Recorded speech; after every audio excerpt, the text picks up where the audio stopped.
We have a great guest in studio, a timely guest, as it's Mason County Auditor Paddy McGuire. Good morning, sir. Good morning. Good morning. Tomorrow, big day. It is. Holy moly, it's election day.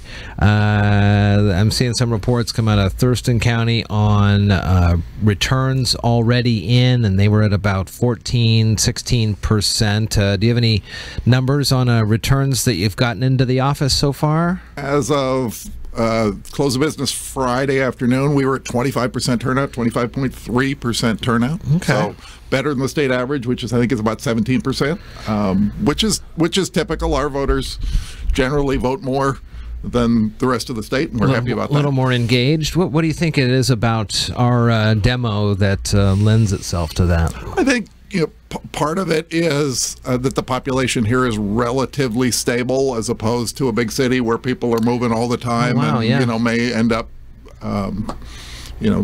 registered and gone, and so I never thought about that. No, I don't mean either. So let's go way back to September 20, when you sent out, and I believe it was about 400 or so military and overseas ballots to folks across the world. How does that process? How'd that process work out for you? Is it all similar to kind of our regular guy down the street getting their ballot, or? Right. It's just earlier. The difference, the primary difference for military and overseas voters is that they are allowed to return their ballot by email to us, and not follow that up with a signature. You can return your ballot by email too, but you have to follow it up with a hard signature. A military overseas voter doesn't have to submit, by law, does not have to submit a ballot with a signature. So you get the ballot in the mail, and how do you get it then over email? They have to scan it at a designated place, or can they scan it at their house? They can scan it anywhere. Wow. Okay. And for military members on base, there's a base of any size at all. There's all sorts of office equipment for scanning and copying and all those sorts of things. So that's fairly readily available to service people. Through the primary and into tomorrow, lots of things have changed in elections and voting here in our state, including the not need, or you don't need now, I guess is how you say it, stamps on your envelopes. That's kind of a nice feature. I'm assuming would help encourage turnout as well. It has. Postage is now prepaid, so you don't need to find a stamp. You can drop it in a mailbox, or you can drop it in one of the 8 drop boxes we have around the country, or have around the county, and then you don't need to worry about the post office postmarking it. And particularly in the last couple days, we encourage people to use a drop box rather than the mail, because if you mail it today or tomorrow, it's probably not going to be delivered to us until Wednesday or Thursday, and then we're going to be dependent upon a postmark, and things don't get postmarked like they used to as reliably. And so if you're we encourage people in the last couple days to use a drop box, because then it absolutely positively will get to us. I know drop boxes are exciting and great ways to do this, and there are 8 in the county, but I also understand that it is difficult to staff the locking of those at 8 o'clock. But is there more talk about adding more of these, perhaps in other populous parts of the county, or because of now the no stamp, they're going to kind of say, well, this offsets that? We don't have any plans to add additional drop boxes. If folks feel like there's a place in the county where it would be useful, we'd be happy to talk about that. There is cost to us, not only in purchasing the physical box, which is a couple $1,000, but also having a staff person be there. And so, don't you have 2 people there, or? What we do on election night now is just lock them up. You send one person who locks it, seals it, and then we go collect the ballots the next day, because you do need 2 people. Yeah. So since it's after hours and we're dealing with overtime and staff and all those sorts of things, we just send out somebody to lock it and walk away.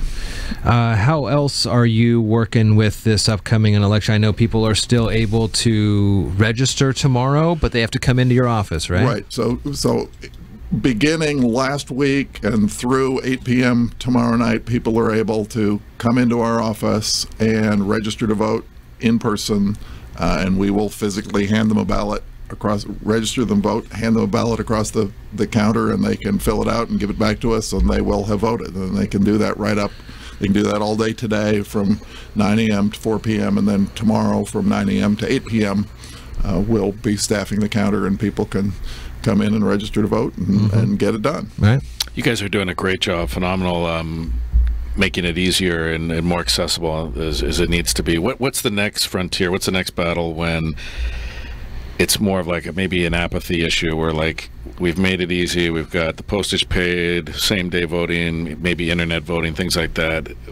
What's the effort there, do you think? What does that look like to get people kind of, more enthusiastic that their vote counts and things like that? I think the thing that I worry about, the thing that keeps me up at night is the perception out there that we don't count all the ballots, that the processes are unfair. Most people, in most of the polling I've seen, people think that their ballot, their ballot was counted correctly, but elsewhere, right, everything's off kilter. And I think, people's perception that the elections are fair and that votes are counted correctly is really important, because if people don't believe that that's happening, they're going to throw up their hands and say, why bother? And so one of the things I'm really focused on is making sure that people can come see what we're doing. We love observers. We love showing off our processes because it is open and accessible. And one of the things that I've did in my budget proposal was ask the county commission for funding to have cameras in our ballot processing room, so people can even sit at home and see what's going on there 24/7, see what's going on in the ballot processing room, see that there's not anybody in there at 4 a.m., and see that when there are ballots there are always two people. I mean, we have safeguards in place to ensure that all the rules are followed, and I want to be able to not only say that, but show people. I was just going to ask about that, like a live webcam. I mean, I know live observers are welcome, and I think that would be fascinating to watch as the process goes through with the counting. And one of the things that I've found is a system, and what I propose to the commission is a system that not only you can watch live, but you could go back to Tuesday afternoon at 3 p.m. It's a DVR setup, essentially, and you can go back to last Tuesday at 3 p.m. and see what was going on in the room, or rewind, fast forward, do not just what's happening at this moment, but be able to go back in time. Talk to me a little bit about, and we just mentioned it briefly, the same day registration and same-day voting. Dispel any rumors of the fact that I could be in Thurston County at 8:15 in the morning, register, and then come to Mason County at 10 or even 8:30 and register there, and then the double counting of votes. So we now have a fully operational statewide voter registration system, and so when you register to vote, come into my office and register to vote, our staff is looking at exactly the same database that the staff in Thurston County or Kitsap County or Spokane County is looking at. And so if Jeff Slakey shows up in my office and wants to register to vote, and you already voted in Thurston County, one of the things I can do is cancel, if you have in fact moved to Mason County, I can cancel your vote in Thurston County if it hasn't been processed. If it hasn't been counted, I can say, if you say, I want to vote here, but geez, I voted 2 weeks ago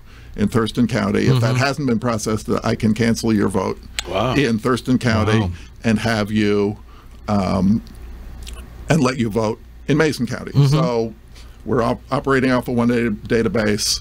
We're able to do those sorts of things now. And then how does that work in what people refer to voter fraud or voter things like that? If somebody is knowingly doing that, if you get the note that somebody is trying in another county and then perhaps coming to your county to try again, are there legal ramifications that you as the auditor can impose on them, or is it a, hey man, we caught you and just walk away right now? If you can prove intent, yeah, and that's a legal standard, but and not my job to prove intent. That's law enforcement's job. But if there is intent to defraud, it's a felony. I mean, this is serious stuff. Yeah, and should be. And so, I believe that the instances of voter fraud are extremely rare because the penalties are big, and 40% of people don't even bother to register to vote anyway. So, the idea that there are people who are willing to commit a felony to vote twice, I think is a bit of a stretch. I mean, it certainly happens. I don't want to dismiss that, but there are all sorts of safeguards in place. If you can prove intent, it's a felony, and it's a big deal. Yeah. So that's really the check and balance that is in place to make sure that it doesn't happen. And with a vote by mail environment and with 18 days, as opposed to a polling place, we can fix problems. We can, if somebody slips through the cracks and there are 2 ballots, we can stop them from being counted, whereas in a polling place, it's in the box and it's done, and you can't get it out. Polls close tomorrow night at 8, and we'll have the results of the local races and some races going on around our area as soon as the auditor's office publishes those. Usually not that much longer, 8:10, 8:15 or so. 8:05 is what we go for. Is that what you're planning for? Yeah. All right. Well, I'll make sure I'm refreshing that website at 8:05. Patty, good to see you. It's going to be a busy next 2 days for you, but thanks for coming in and making some time this morning. Absolutely. Thank you.